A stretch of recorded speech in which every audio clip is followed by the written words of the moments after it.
క్రీస్తు నామములో మీ అందరికీ శుభములు వందనములు తెలియజేస్తున్నానండి.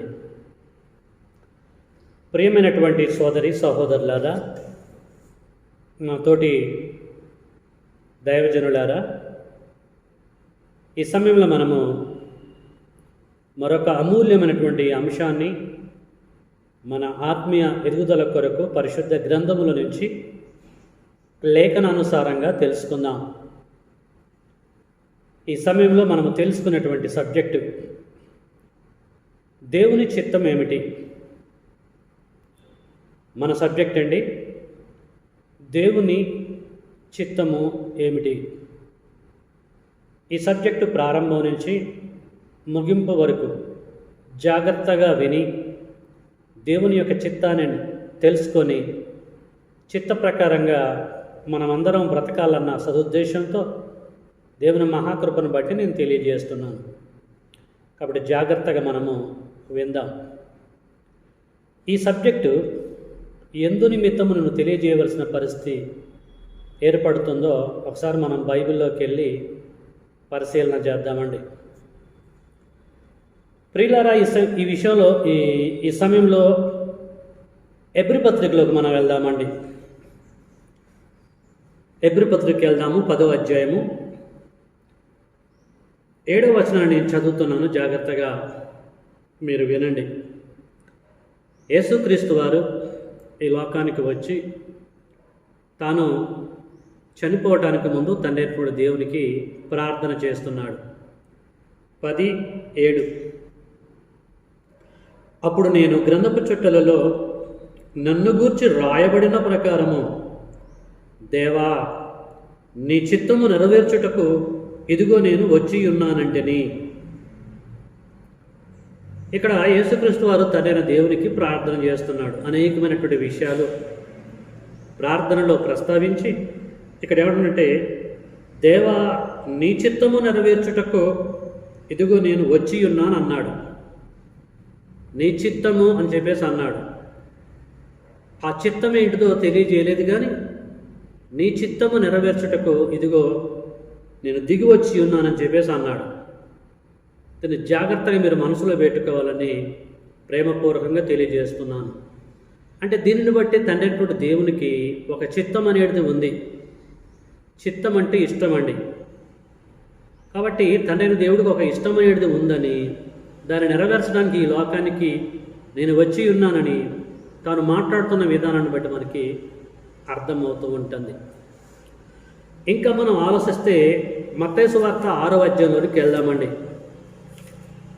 మత్తయి సువార్త 6వ అధ్యాయంలో పరలోకపు ప్రార్థన గూర్చి మరి యేసుక్రీస్తుల వారు శిష్యులకి తెలియజేస్తాడండి. ఆ ప్రార్థన నేర్పుతాడండి. మత్తయి సువార్త 6వ అధ్యాయము 10లో లేదు 9 కాన్స్ నేను చదువుతున్నాను. కాబట్టి మీరు ఇలాగ ప్రార్థన చేయండి. శిష్యులకు తెలియజేస్తున్న సందర్భం. ఎలాగ ప్రార్థన చేయాలట? పరలోకమందున్న మా తండ్రి, నీ నామము పరిశుద్ధపరచబడునుగాక, నీ రాజ్యము వచ్చుగాక, నీ చిత్తము పరలోకమందు నెరవేరుచున్నట్లు భూమి యందును నెరవేరునుగాక. కాబట్టి ఇలాగ మీరు ప్రార్థన చేయండి అని చెప్పేసి అంటున్నాడు. ఇక్కడ యేసుక్రీస్తుల వారు తండ్రి యొక్క చిత్తాన్ని మళ్ళీ ప్రస్తావిస్తున్నట్టుగా మనకి అర్థమవుతూ ఉంటుంది. ఏమని తెలియజేస్తున్నాడు? ఎలాగ ప్రార్థన చేయాలని చెప్పేసి అంటున్నాడు. ఇక్కడ ఏమంటుందంటే, నీ చిత్తము పరలోకమందు నెరవేరుచున్నట్లు భూమి యందును నెరవేరునుగాక. సో ఇలాగ మీరు ప్రార్థన చేయండి. అంటే దీన్ని బట్టి దేవునికి ఒక చిత్తం అనేది ఉందని, ఆ చిత్తము పరలోకంలో నెరవేర్చబడుతుందని, అలాగే భూమి యందు కూడా నెరవేర్చబడాలి అని చెప్పేసి శిష్యులకు తెలియజేస్తున్నట్టుగా మనకి అర్థమవుతుంది.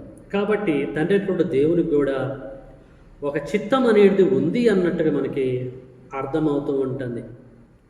చిత్తము చిత్తం అని చెప్పేసి అంటుండే, కానీ ఆ చిత్తం ఏంటిదో మనకి తెలియచేయటం లేదు. కాబట్టి చిత్తము యొక్క ప్రస్తావన లేక ఇష్టం యొక్క ప్రస్తావన మాత్రమే తెలియజేస్తూ ఉంటున్నాడు. ఇంకా ప్రియులారా, మనం ఆలోచిస్తే లూకా సువార్త 22వ అధ్యాయంలోనూ కూడా మనం వెళ్దాం. లూకా సువార్త 22వ అధ్యాయంలోకి ఒకసారి మనం వద్దామండి. మరందరూ బైబిల్ ఓపెన్ చేసి చూడాలి. 22వ అధ్యాయము 42వ వచనం.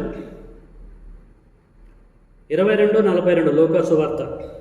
తండ్రి, ఈ గిన్నె నా యొద్ద నుండి తొలగించుటకు నీ చిత్తమైతే తొలగించుము, ఆయనను నా ఇష్టము కాదు నీ చిత్తమే చిద్దించునుగా కానీ ప్రార్థించను. ప్రియులారిగా తాను శిలువ మరణమునకు ఆ కొండ మీద చనిపోయేటువంటి ఆ శిలువ మీద చనిపోయేటువంటి దినములు సమీపించినప్పుడు మరి ఆ సందర్భంలో తండ్రి అయినటువంటి దేవునికి ప్రార్థన చేస్తూ ఉంటున్నాడు. ఏమని ప్రార్థన చేస్తున్నాడు? తండ్రి, ఈ గిన్నె నా యొద్ద నుంచి తొలగించుటకు.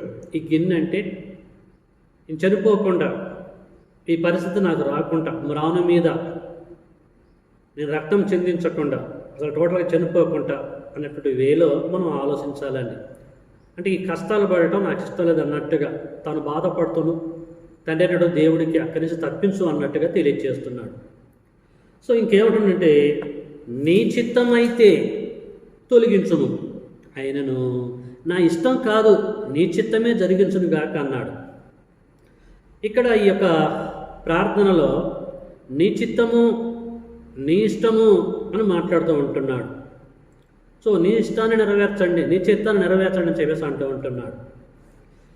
ప్రియులారా, చూసుకున్నటువంటి ఈ లేఖన భాగములను బట్టి, ఈ 3 సందర్భాలను బట్టి, ఇవే కాదండి ఇంకా చాలా సందర్భాలు ఉన్నాయి. తండ్రి చిత్తాన్ని గూర్చి ఆయా సందర్భాల్లో ప్రస్తావించినటువంటి వారు చాలామంది ఉన్నారు బైబిల్ గ్రంథంలో. యేసుక్రీస్తు వారే కాదు, ఇంకనేక మంది ఉన్నారు. కాబట్టి వాటన్నిటి గురించి సమయం లేదు, తెలుసుకోవడానికి సమయం లేదు కనుక వీటి మీదనే నేను బేస్ అయ్యి మాట్లాడుతున్నాను. కాబట్టి యేసుక్రీస్తు వారు మరి మాట్లాడినటువంటి ఈ మాటలను బట్టి, లేక చేసినటువంటి ఈ ప్రార్థనను బట్టి మనకి ఏమి తేటతల్లమైంది అని మనం ఆలోచిస్తే, తండ్రి అయినటువంటి దేవునికి పరలోకంలో ఒక చిత్తం అనేది ఉంది, లేక ఒక ఇష్టం అనేది ఉంది అన్నట్టుగా మనకి అర్థమవుతూ ఉంటుంది. కాబట్టి అందుకొరకే మనము నీ చిత్తము ఏమిటి అని చెప్పేసి, దేవుని యొక్క చిత్తము ఏమిటి అని చెప్పేసి మనం సబ్జెక్ట్ టైటిల్ పెట్టుకోవాల్సిన పరిస్థితి ఏర్పడ్డది. కాబట్టి తనటువంటి దేవునికి ఒక చిత్తం అనేది ఉంది.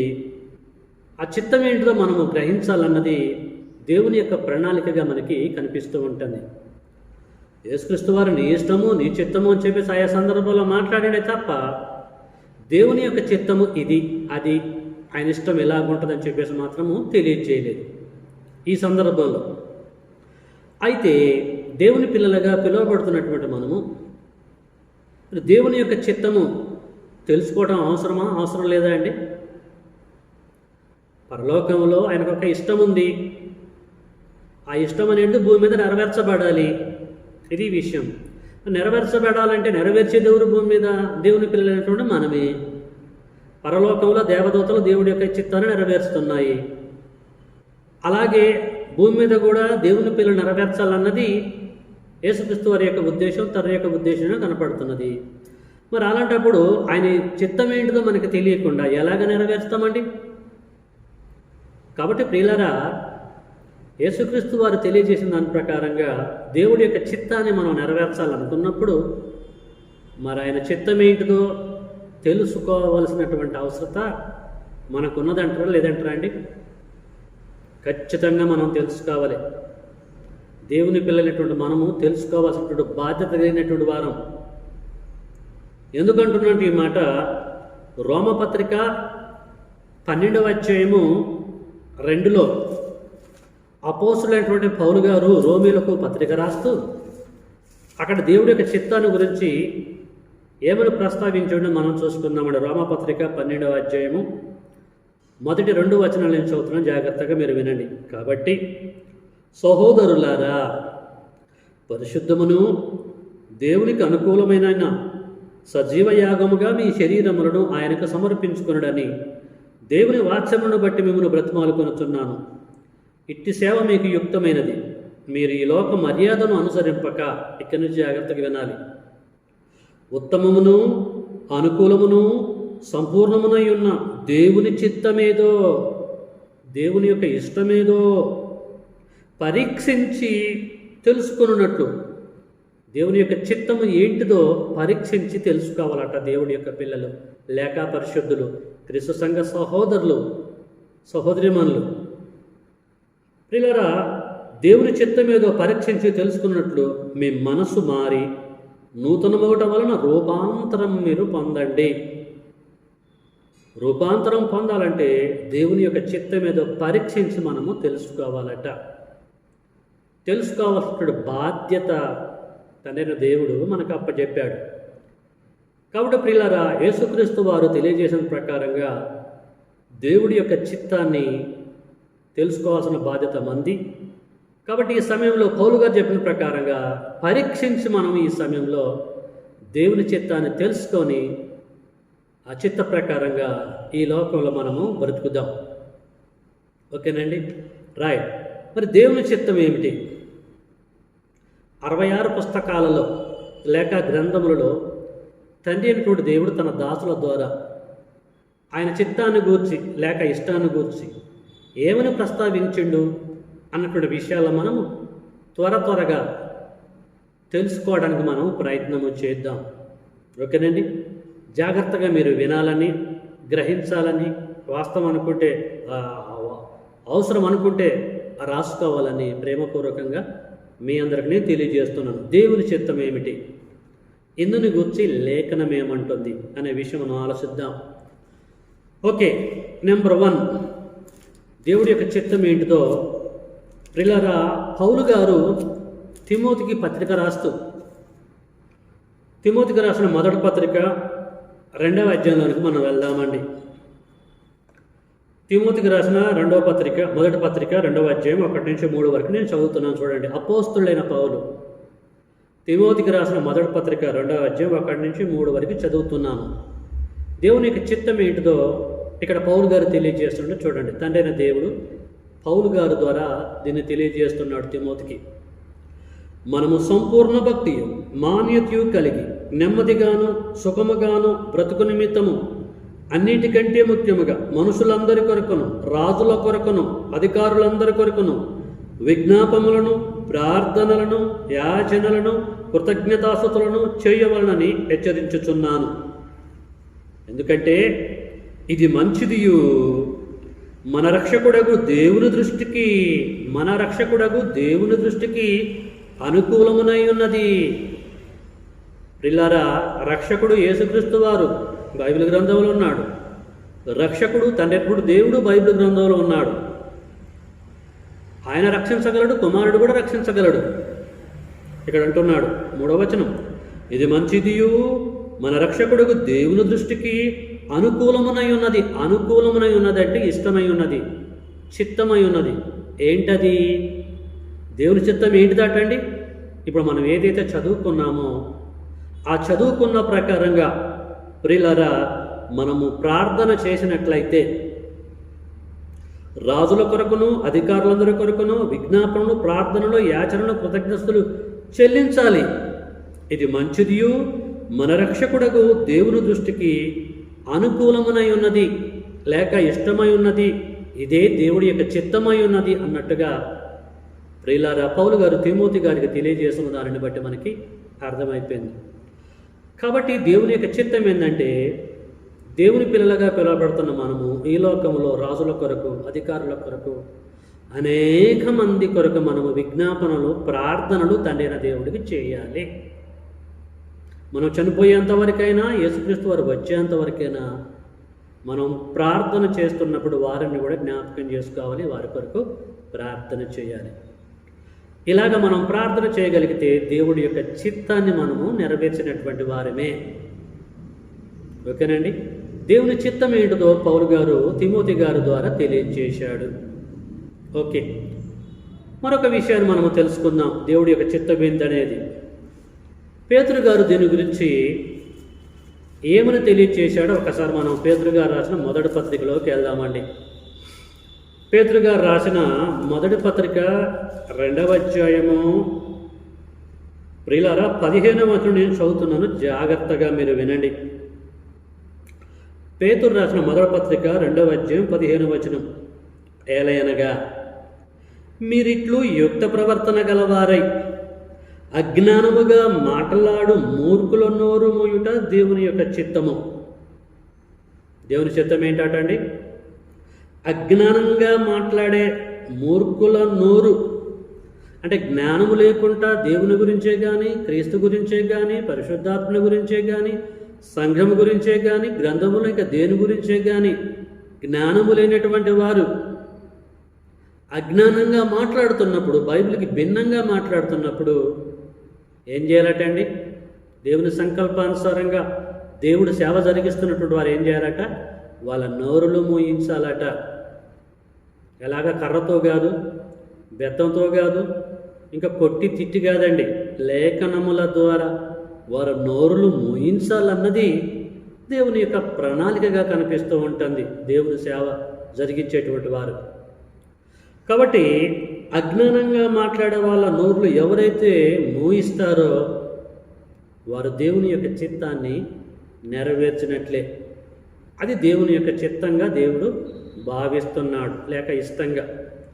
అంటే దేవుని యొక్క చిత్తం మనం నెరవేర్చాలంటే ప్రియులారా, మనం ఏం చేయాలి? ఇప్పుడు అజ్ఞానంగా మాట్లాడే వాళ్ళ నోరులు మూయించాలి లేఖనముల ద్వారా. దేవుని చిత్తంలో ఇదొక భాగం అండి. కాబట్టి చాలామంది ఏం చేస్తారంటే అజ్ఞానంగా మాట్లాడే వాళ్ళ నోరులు మూయించరండి.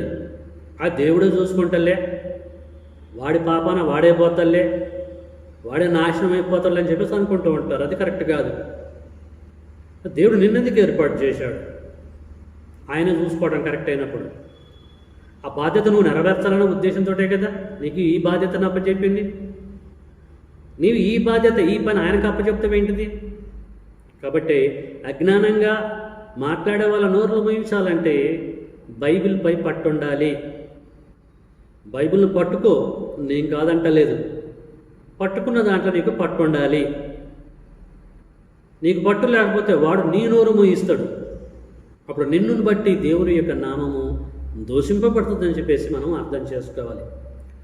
కాబట్టి ప్రియులారా, పరిశీలిస్తున్నటువంటి ఈ లేఖనాలని బట్టి మనకేమర్థమవుతుంది? దేవుని చిత్తం ఏంటిదో, అది ఎలాగ ఉంటుందో ఆయా సందర్భాల్లో మనకి అర్థమవుతూ ఉంటుంది. ఓకేనండి, రైట్. దేవుని చిత్తం ఏదో మరొక లేఖనం మనము చూసుకుందాం ప్రియులారా. పౌలు గారు తెస్సలోనికకు పత్రిక రాస్తూ మొదటి పత్రికలోకి వెళ్దామండి. అపోస్తలుడైనటువంటి పౌలు గారు తెస్సలోనికకు రాసిన మొదటి పత్రిక 5వ అధ్యాయము 16లో ఏమంటున్నాడో మనము చదువుకుందాం. మొదటి తెస్సలోనిక 5వ అధ్యాయము 16. ప్రతి విషయమందును కృతజ్ఞతాస్తుతులు మీరు చెల్లించండి. తెస్సలోనికలో ఉన్నటువంటి సంగమా, మీరేం చేయాలంటే ప్రతి విషయమందును కృతజ్ఞతాస్తుతులు చెల్లించుడి. ఇలాగ చేయుట, ఇలాగ మీరు చేస్తే యేసుక్రీస్తునందు మీ విషయంలో దేవుని యొక్క చిత్తము. ఇలాగ మీరు జరిగించగలిగితే, ఎలాగా? ప్రతి విషయమందును తండ్రి దేవునికి మీరు కృతజ్ఞతాస్తుతులు చెల్లిస్తే యేసుక్రీస్తునందు మీ విషయంలో ఇది దేవుని యొక్క చిత్తము, దేవుని యొక్క ఇష్టాన్ని మీరు నెరవేర్చినటువంటి వారు అవుతారు. దేవుని చిత్తాన్ని మీరు నెరవేర్చాలనుకున్నప్పుడు మీరు ఏం చేయాలంటే ప్రతి విషయంలో యేసుక్రీస్తు గారి ద్వారా దేవునికి కృతజ్ఞతాస్తుతులు చెల్లించాలి. ప్రతి విషయంలో నీకు మేలు జరిగినప్పుడే కాదు, కీడు జరిగినను, మేలు జరిగినను, ఏది జరిగినను, నీ కుటుంబంలో కానీ, నీకే కానీ, నీ పిల్లలకే కానీ ఏది జరిగినా సరే నీ బ్రతుకులో ప్రతి విషయమందును కృతజ్ఞతాస్తుతులు నువ్వు చెల్లించాలి. యేసుక్రీస్తు ద్వారా నువ్వు చెల్లిస్తే, నేను చెల్లిస్తే, మనం చెల్లిస్తే, సంఘం చెల్లిస్తే దేవుని యొక్క చిత్తమును మనము నెరవేర్చినటువంటి వారం అవుతామని చెప్పేసి పౌలు గారు తెస్సలోనికలో ఉన్నటువంటి సంఘమునకు ప్రియులారా ఈ అద్భుతమైనటువంటి ఇన్ఫర్మేషను తెలియజేస్తున్నాడు. అంటే మనకి సంబంధం లేదా అంటే మనకు కూడా సంబంధమేనండి. యుగాంతం ఉన్నటువంటి మనకు కూడా బుద్ధి జ్ఞానం కలుట కొరకు ఇవన్నీ కూడా చెప్పబడ్డవి. కాబట్టి దేవుని చిత్తాన్ని నెరవేర్చాలనుకున్నటువంటి ప్రతి ఒక్క వాడు, ఎవరైనా సరే, ప్రతి క్రైస్తవురాలు ప్రతి విషయంలో మనము కృతజ్ఞతాస్తుతులు మనము చెల్లించాలి. నువ్వు చెల్లిస్తున్నట్లయితే దేవుని చిత్తాన్ని నెరవేరుస్తున్నట్లని ఆత్మ సంబంధంగా నువ్వు భావించాలి.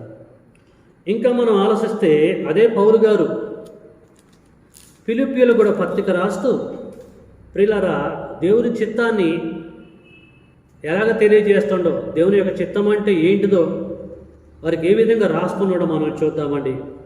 ఫిలిప్పీయులకు రాసిన పత్రిక 4వ అధ్యాయము 18వ వచనంలో 4:18 పౌలు గారు తన గురించి రాస్తున్నాడు. 4:18 ఏంటట?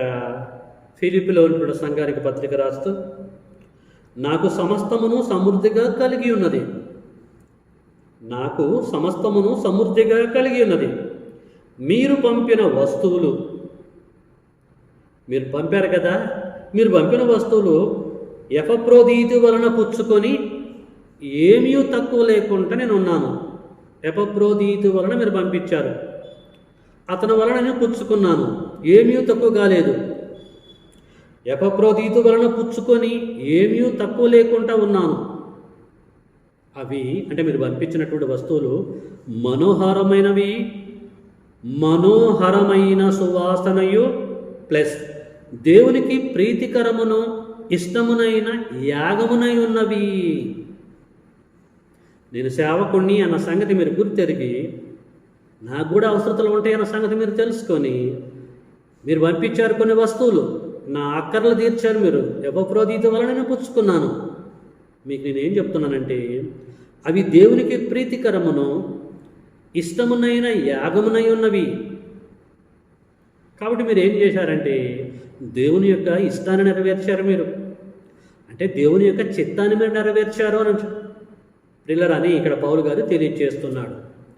అంటే దీన్ని బట్టి మనం ఏం అర్థం చేసుకోవాలా? దేవుని పిల్లలైనటువంటి వారు దేవుని సేవ ఎవరైతే జరిగిస్తున్నారో వారి అక్కరలోనూ, వారి బాధల్లోనూ, ఇరుకులు ఇబ్బందుల్లోనూ వీరు కూడా పారిభాగస్తులైతే, వారి అవసరతలు తీర్చగలిగినట్లయితే, వారికి అవసరం ఉన్నాయి పంపగలిగినట్లయితే, వారికి ఏమి నీడుందో తెలుసుకొని గ్రహించి వాటిని తీర్చినటువంటి వారు దేవుడి యొక్క చిత్తాన్ని నెరవేర్చినటువంటి వారు అవుతారని చెప్పేసి ప్రియులారా పౌలు గారు ఈ ఫిలిప్పీయులకి పత్రిక రాస్తున్న దానిని బట్టి మనకి అర్థమైపోతూ ఉంటుంది. కాబట్టి ప్రియులారా చాలామంది క్రైస్తవులకి ఈ విషయం అర్థం కాక సేవకులను పట్టించుకోరండి. సేవకుల యొక్క అవసరతలు తీర్చరండి. సేవకుడిని చూస్తున్నారు కానీ సేవకుడిని మరి ఎవరు ఏర్పాటు చేశారు, ఈయన ఎలాగ బ్రతకాలి ఏంటి అని చెప్పేసి ఏమాత్రం కూడా గ్రహించరు ప్రియులారా. ఆలోచించేవారు ఆలోచిస్తున్నారు, సహాయం చేసేవాళ్ళు చేస్తున్నారు, మిగతా వారు పట్టించుకోవట్లేదు. ఎప్పుడైతే మనం పట్టించుకొని, ఎప్పుడైతే మనం ఆలోచించి సేవకుల యొక్క అవసరతలు మనం తీరుస్తామో, వారి అక్కర్లో పాలిభాగస్తులు మనం అవుతామో, దేవుని ఇష్టాన్ని లేక దేవుని యొక్క చిత్తాన్ని నెరవేర్చినటువంటి వారు మనము అవుతాము. మీకు అర్థమవుతుంది కదండి దేవుని యొక్క చిత్తం ఏంటిదో. దేవుని యొక్క చిత్తము 1, 2 అన్నట్టుగా లేదండి, అనేక కోణములలో ఉందండి. అందుకొరకు ఇప్పుడు మనం ఏం చేస్తున్నామంటే దేవుని చిత్తం ఏదో పరీక్షించి మనము తెలుసుకుంటున్నాము. తెలుసుకోవాలని చెప్పేస్తానంటే కదండి పౌలు గారు.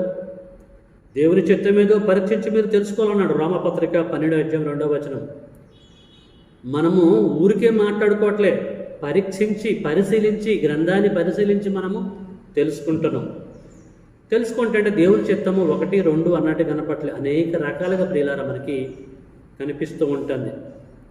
ఈ సమయంలో చివరిగా ఒక లేఖనం మనం చూసుకొని ముగించుకోవడానికి ప్రయత్నం చేద్దాం. చాలా లేఖనాలు ఉన్నాయి, వచనాలు ఉన్నాయి, మనకి సమయం లేదు కనుక వీటితోటి మనము సరిపెట్టుకుందాం. అదే పౌలు గారు తెస్సలోనికి రాసినటువంటి మొదటి పత్రికలోకి వెళ్దామండి.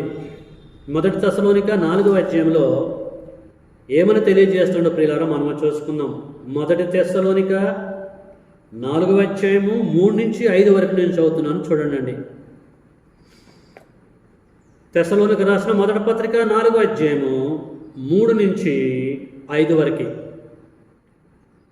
మీరు పరిశుద్ధులగుటయే అనగా మీరు జారత్వమునకు దూరముగా ఉండుటయే దేవుని యొక్క చిత్తము. మీలో ప్రతివాడును దేవుణ్ణి ఎరగని అన్యజనుల వలె కామాభిలాష యందు కాక పరిశుద్ధత యందును ఘనత యందును తన ఘటమును ఎట్లు కాపాడుకొనవలనో అది ఎరిగి ఉండుటయే దేవుని యొక్క చిత్తము. ఎంత చక్కగా మాట్లాడుతుండండి. తన ఘటములను ఎట్లు కాపాడుకొనవలను, అంటే ఈ దేహాలను ఎలాగ కాపాడుకోవాలను అది ఎరుగుటయే దేవుని యొక్క చిత్తము. ఇంకా ఏమంటాడండి, మీరు పరిశుద్ధులగుటయే అనగా మీరు జారత్వమునకు దూరముగా ఉండుటయే దేవుని యొక్క చిత్తము. దేవుని పిల్లలుగా పిలువబడుతున్నటువంటి మనము జారత్వమునకు దూరంగా ఉండాలి, చెడు కార్యక్రమాలకు దూరంగా ఉండాలి. దేవుడి జ్ఞానం తెలిసిన తర్వాత కూడా తెలియకపోతే, అజ్ఞాన కాలంలో తెలిసి తెలియక మనం తప్పు చేశాం. తెలిసిన తర్వాత కూడా ప్రియులారా తెలిసి తప్పు చేస్తే అది ఘోరమైనటువంటి పాపం అండి. కాబట్టి ప్రియులారా పరిశుద్ధులుగా పిలువబడ్డ తర్వాత మళ్ళీ ఎలాంటి జారత్వానికి కానీ ఎలాంటి పాపమునకైనా సరే పాలిభాగస్తులు కావద్దు, పాపం చేయకూడదు. ఆజ్ఞాతిక్రమైన పాపం ఎట్టి పరిస్థితుల్లో కూడా మనం పాపం చేయకూడదు. పాపం చేయకుండా మనల్ని మనం ఎప్పుడైతే కాపాడుకుంటామో దేవుడి ఇష్టాన్ని లేక దేవుడి యొక్క చిత్తాన్ని నెరవేర్చినటువంటి వారు మనం అవుతామంట. ఇంకా ఏమంటాడు కింద, తన ఘటమును ఎట్లు కాపాడుకొనవలనో అది ఎరుగుడి ఉండుటయే దేవుడి యొక్క చిత్తము. ఈ దేహములను కాపాడుకోవాలి. ప్రియులారా దేవుడి దేహమును ఎందుకు ఇచ్చాడు అది మనకు తెలుసు. ఈ దేహముతో దేవుని మహిమపరచాలి, అంతేగాని దేహముతో చెడు కార్యక్రమాలు చేయటం కొరకు కాదండి దేవుడు ఇచ్చింది. కాబట్టి ఈ యొక్క ఘటములను లేక ఈ యొక్క దేహములను, బాడీస్ని, ఈ శరీరములను కాపాడుకోవాలి. ఎందుకు కాపాడుకోవాలా? దేవుడి యొక్క చిత్తాన్ని నెరవేర్చే విషయంలో దీన్ని కాపాడుకోవాలి. దేవుని చిత్తాన్ని నెరవేర్చాలన్న ఉద్దేశంతో దేవుడు అద్భుతమైన రీతుల యొక్క శరీరాన్ని తయారు చేసి నీ చేతులు పెట్టాడు. దేవుని పనిలో దీన్ని వాడాలి. యేసుక్రీస్తు వారు ఏం ప్రార్థన చేశాడు? హెబ్రీ పత్రిక 10వ అధ్యాయంలో, తండ్రి నాకు ఒక శరీరమును అమర్చితివి. ఎందుకు అమర్చావు నువ్వు? నీ గ్రంథపు చుట్టల్లో నన్ను గూర్చి రాయబడిన ప్రకారంగా నీ చిత్తంని నెరవేర్చడం కొరకు నాకు ఒక శరీరమును అమర్చితివి. అమర్చబడిన శరీరము పాపం చేయటం కొరకు కాదు, నీ పనిని నెరవేర్చడం కొరకు తండ్రి అని చెప్పేసి యేసుక్రీస్తుల వారు ప్రార్థన చేశాడు. అంటే యేసుక్రీస్తు వారు దేవుడి యొక్క చిత్తాన్ని నెరవేర్చాడు. అలాగే మనం కూడా దేవుడి యొక్క చిత్తాన్ని లేక దేవుడి యొక్క ఇష్టాన్ని మనం నెరవేర్చాలంటే మన ఘటములను కాపాడుకోవాలి, పవిత్రులుగా జీవించాలి. సేవకులు కరెక్షన్ చేస్తున్నప్పుడు లోబడాలి. సేవకుని చూడకుండా అందులో ఉన్నటువంటి దేవుడిని లేఖనముల ద్వారా దేవుడు మాట్లాడుతాడని చెప్పేసి అనుకోవాలి. మన బ్రతుకులు మార్చుకోవాలి. అలాగ మార్చుకొని ఎప్పుడైతే మనం జీవించగలుగుతామో ప్రియులారా దేవుని యొక్క చిత్తాన్ని నెరవేర్చినటువంటి వారం అవుతాము. ఓకేనండి, రైట్. ఇంతటితో నేను ఆగుతున్నాను. ఇప్పటి వరకు మనము పరిశుద్ధ గ్రంథంలో నుంచి దేవుని యొక్క చిత్తం ఏంటో మనము తెలుసుకున్నాము. ఏంటండి? ప్రతి ఒక్కరి కొరకు మనం ప్రార్థించాలి. రాజుల కొరకు, అనేక మంది కొరకు మనము ప్రార్థన చేయాలి అని తెలుసుకున్నాం. అజ్ఞానుల నోరు మోయించాలని చెప్పేసి మనం తెలుసుకున్నాం. ఇష్టానుసారంగా మాట్లాడుతుంటే వాళ్ళ నోరులు మూయించాలని చెప్పేసి మనం తెలుసుకున్నాం. దేవునికి కృతజ్ఞతాస్తుతులు మనము చెల్లించాలని చెప్పేసి కూడా మనము తెలుసుకున్నాం. దైవజనులకు సహాయం చేయాలి, చేస్తే దేవుడి యొక్క చిత్తము నెరవేర్చినటువంటి వారమే అని చెప్పేసి మనం తెలుసుకున్నాం. పరిశుద్ధులుగా ఉండుటయే దేవుడి యొక్క చిత్తము అని చెప్పేసి మనం తెలుసుకున్నాం. ఇంకా మన ఘటములను మనము కాపాడుకోవాలని చెప్పేసి కూడా మనము తెలుసుకున్నాం. ఇంకా అనేకమైనటువంటి ఉన్నాయండి గ్రంథములో. తండ్రి చిత్తమైతే రానున్న దినాల మనము అనేకమైన విషయాలు మనము తెలుసుకుందాం. ఇప్పటివరకు మనము దేవుని యొక్క చిత్తం ఏంటో ప్రియులారా మనము బైబిల్ ఓపెన్ చేసి మనము తెలుసుకున్నాం. తెలుసుకున్నటువంటి మనము ఏం చేయాలండి? దేవుని యొక్క చిత్తాన్ని మనము నెరవేర్చాలి. దేవుని చిత్తాన్ని మనము నెరవేర్చాలి. ఏమైతే తెలుసుకున్నామో తెలుసుకున్న దాని ప్రకారంగా మనము నెరవేర్చాలి. తెలుసుకొని కూడా మనం నెరవేర్చాలి అనుకోండి, వాట్ ఈస్ ద యూజ్? నీకు ఇంతకుముందు తెలియదు, ఇప్పుడు తెలుసుకున్నావు. తెలుసుకున్నటువంటి నువ్వు నేనేం చేయాలి? దేవుని యొక్క చిత్తాన్ని చేయాలి. ఆయన ఇష్టాన్ని మనం నెరవేర్చాలి. తెలుసుకున్న తర్వాత కూడా నెరవేర్చాలి అనుకోండి, ఆయన చిత్త ప్రకారంగా బ్రతకలేదు అనుకోండి, ఉపయోగం ఉన్నదా? తెలుసుకోవడంలో ఉపయోగం ఉందా? యాకోబు గారు పత్రిక రాస్తా అంటాడు, మీరు వినువారు మాత్రమే ఉండి మిమ్మల్ని మీరు మోసపుచ్చుకొనకుండా విన్నదాని ప్రకారంగా ప్రవర్తించువారునై ఉండి అని చెప్పేసి అంటాడు యాకోబు రాసిన పత్రిక 1వ అధ్యాయంలో. కాబట్టి విన్నదాని ప్రకారంగా మనము ప్రవర్తించాలి. విన్నదాని ప్రకారంగా మనం ప్రవర్తించలేదనుకో ఎంత ఘోరంగా ఉంటుంది మన బ్రతుకు. యేసుక్రీస్తు వారు అంటాడు, నేను చెప్పు మాటల ప్రకారంగా మీరు చెయ్యక అంటే ప్రవర్తించక ప్రభువా ప్రభు అని చెప్పేసి నన్ను ఎందుకు పిలుస్తారు అని చెప్పేసి ఒక సందర్భంలో అన్నాడు. పరలోకమందున నా తండ్రి చిత్త ప్రకారంగా చేయువాడే ప్రవేశించడని చెప్పేసి అంటాడు. పరలోకంలో ప్రవేశించాలంటే మత్తయి సువార్త 7వ అధ్యాయం 21 కానీ చదువుతుంటే అలాగే ఉంటుంది కదండి. పరలోకంలో మనం చేరాలంటే, పరలోకంలో తండ్రితో పాటు యుగాలు మనం ఉండాలంటే తండ్రి చిత్తము ప్రకారంగా ఈ లోకంలో బ్రతకాలి. తండ్రి చిత్తం ఏంటిదో మనం తెలుసుకున్న తర్వాత ప్రవర్తించకపోతే పరలోకం మనకి దక్కదు. కాబట్టి ప్రియమైనటువంటి నా తోటి దైవజనులారా, సోదరి సహోదరులారా, దేవుని యొక్క చిత్తం ఏంటో మనము తెలుసుకున్నాం కనుక తెలుసుకున్నటువంటి మనము గత ఇక నుండైనా సరే దేవుని యొక్క చిత్తాన్ని మనం నెరవేర్దాం.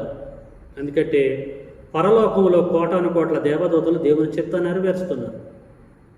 మరి భూలోకంలో దేవుని పిల్లలుగా పిలువబడుతున్న మనము, పరిశుద్ధమైనటువంటి మనము దేవుని చిత్తాన్ని నెరవేర్చకూడదా? నెరవేర్చాలనే కదా నిన్ను పుట్టించింది. కాబట్టి మనం నెరవేర్చి